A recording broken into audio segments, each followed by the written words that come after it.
live action de One Piece está cada vez mais perto e se aproximando. Mas o que os fãs mais têm medo é: será que lá vem mais uma bomba por aí? Pois é, a gente sabe que os filmes de animes geralmente não são tão bons quanto as animações. Mas você se lembra de quais foram as piores adaptações já feitas dos animes? Chega mais, que é exatamente isso que eu vou te mostrar.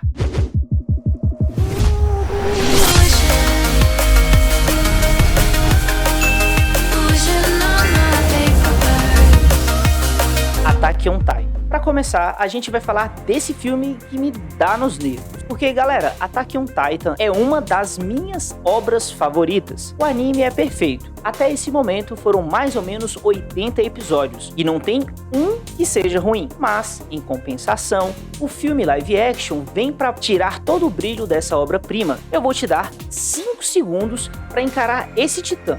E eu duvido se você não vai cair na risada. Sério, quem foi o responsável por esses titãs? Parece que eles pegaram um monte de bonecos de plástico, pintaram de cinza e colocaram um pouco de fumaça em volta. E os movimentos? Ah, simplesmente hilários. Eu nunca vi nada tão patético desde que assisto a um filme de terror com um fantasma dançante. O pior é que para fazer os titãs comuns, eles simplesmente pegaram um japa, tiraram a roupa e colocaram no pente para deixar gigante. E o que diabos aconteceu com a história original? Eles pegaram uma trama incrivelmente emocionante e se transformaram em um monte de clichês chatos e sem sentido. E não vamos esquecer das atuações, que foram tão ruins que me fizeram desejar que eu pudesse me transformar em um titã e destruir o conjunto inteiro. E claro, não podemos esquecer as mudanças na história. O que diabos foi aquilo? Eles mudaram tantas coisas que eu mal pude reconhecer a história original. Por que mexer em algo que já era perfeito? Então, se você tá perdendo tempo e ainda não assistiu Attack on Titans, passe direto do filme e vá assistir ao anime, que eu garanto que você não vai se arrepender.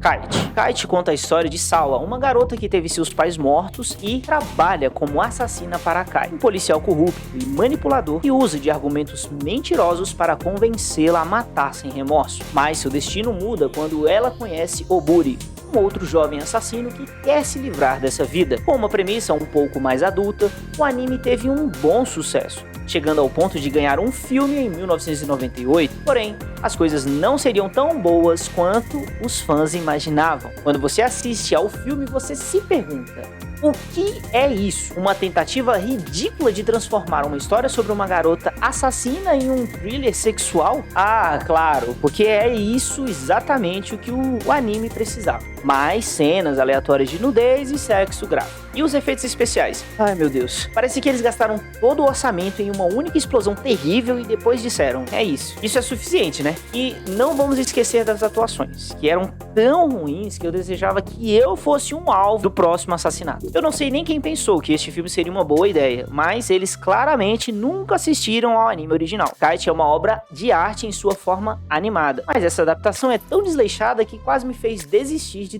todos os filmes baseados em animes. Então, se você quer ver um filme que é uma frente completa e tudo o que o anime Kite representa, então, por todos os meios, assista a essa tragédia. Mas, se você valoriza a sua sanidade mental e os seus olhos, eu proponho que fique bem longe desse filme. First of the North Star. Esse é um mangá e anime que faz muito sucesso lá por volta dos anos 80 e 90, sendo lançado pela Shonen Jump, uma das maiores do mercado. Mas em relação ao filme, ele é uma completa abominação. Primeiro de tudo, vamos falar sobre o elenco. O que é aquilo? O protagonista, Kenshiro, parece mais um cosplay de um fã que acabou de sair da Comic Con do que um verdadeiro guerreiro pós-apocalíptico. E as atuações? Parecia que todos os atores foram escolhidos aleatoriamente em um bar de karaokê em Tóquio. Mas espere, ainda tem mais. A trama é tão confusa e desconexa que eu comecei a achar que talvez eles se esqueceram de contratar um roteirista. E as cenas de luta? Ah, meu Kami. Parecia que eles estavam tentando recriar as coreografias dos desenhos animados, mas sem nenhum dos movimentos suaves e elegantes. Afinal de contas, quem precisa de artes marciais quando você pode simplesmente ficar berrando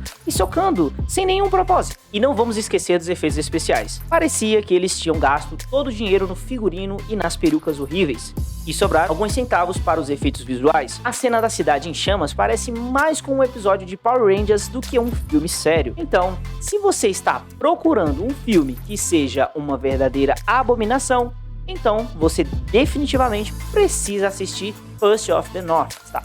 Se, no entanto, você valoriza o seu tempo e a sua sanidade mental, então sugiro que procure algo melhor para assistir, tipo o canal de Smooth. Speed Racer. Esse anime de corrida é simplesmente um fenômeno da última geração, mas em compensação, o filme foi algo que decepcionou muitos fãs. Por onde começar? Os atores foram escolhidos de forma estranha e aleatória e pareciam estar lutando para lembrar suas falas. Eu pensei que o filme seria uma homenagem ao anime original, mas acabou sendo mais parecido com um comercial de carro. E não vamos esquecer dos efeitos visuais. Eles pareciam ter sido criados por um estagiário de ensino médio com um orçamento de $50. Os carros eram coloridos demais, as cenas de corrida eram tão confusas que eu quase tive um ataque epilético. E a história? Parecia que os roteiristas tinham assistido apenas um episódio do anime original e em seguida já decidiram criar sua própria história. E com as falas, simplesmente são hilárias. Eu acho até que meu gato consegue escrever um roteiro melhor do que aquele. Mas, apesar de tudo isso, ainda há algo cativante em Speed Racer. De qualquer forma, se você estiver procurando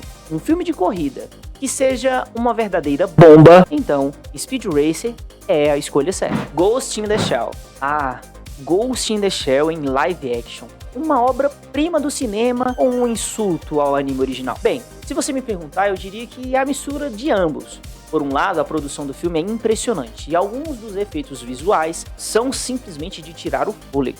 Por outro lado, a escolha de Scarlett Johansson para interpretar uma personagem japonesa foi um pouco estranha. Eu quero dizer, a galera já estava desconfiada quando anunciaram que ela iria interpretar um personagem com um nome japonês. E claro, a controvérsia foi ainda maior quando vimos que eles tinham mudado o tom de pele dela para parecer como uma pessoa de origem asiática. Foi quase como assistir a uma aula de história em que o professor decide reescrever os fatos para se adequar ao seu ponto de vista. Mas, voltando ao filme em si, havia algumas coisas interessantes nele. A história era intrigante e algumas das cenas de ação eram realmente emocionantes. No entanto, havia momentos em que eu me pegava pensando, o que diabos está acontecendo aqui? Porque eles mudaram essa parte do anime original. Acho que os roteiristas tentaram mexer demais na história e acabaram se perdendo no processo. Dragon Ball Evolution. Como criador de conteúdos para a cultura pop, eu acho que eu tenho até uma responsabilidade e obrigação aqui de pedir desculpas caso tenha assistido a esse filme. Todo mundo sabe que Dragon Ball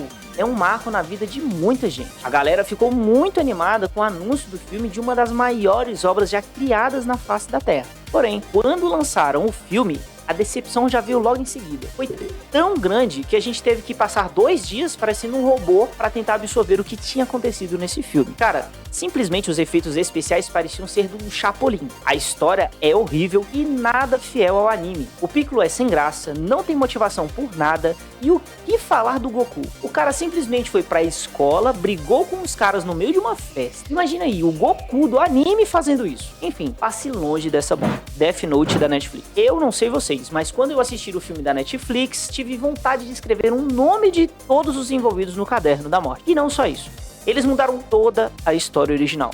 Lembro que fiquei esperando pelo L, um dos personagens mais icônicos do anime, e o que eu recebi foi uma versão genérica e sem graça. O personagem principal, que era um gênio estratégico do anime, virou um adolescente mimado que só queria impressionar uma garota. Sério, Netflix? Mas sabe o que é mais engraçado? A Netflix ainda acha que pode fazer uma sequência desse filme. É como se ele estivesse gritando para os fãs do anime. Ei, vocês, lembram do Death Note? Aquele anime incrível que vocês amavam? Então... Nós destruímos tudo o que vocês gostavam e queremos fazer uma sequência. Comemorem. Enfim, se você ainda não assistiu a esse filme da Netflix, eu proponho que você se poupe dessa experiência, pegue o anime original, assista de novo e finja que o filme nunca existiu. Sério, o anime é uma obra-prima. Vai por mim que você não vai se arrepender. E aí, de todas essas bombas que a gente comentou aqui no vídeo, qual você já assistiu? Comenta aqui embaixo e também fala qual deles é o pior na sua opinião. Também não se esqueça de se inscrever aqui no canal, ativar o sininho das notificações para você ficar por dentro de tudo que engloba o mundo dos filmes, animes e da cultura pop. Agradeço demais a sua presença e por ter ficado até aqui e te espero no próximo vídeo. Um beijo.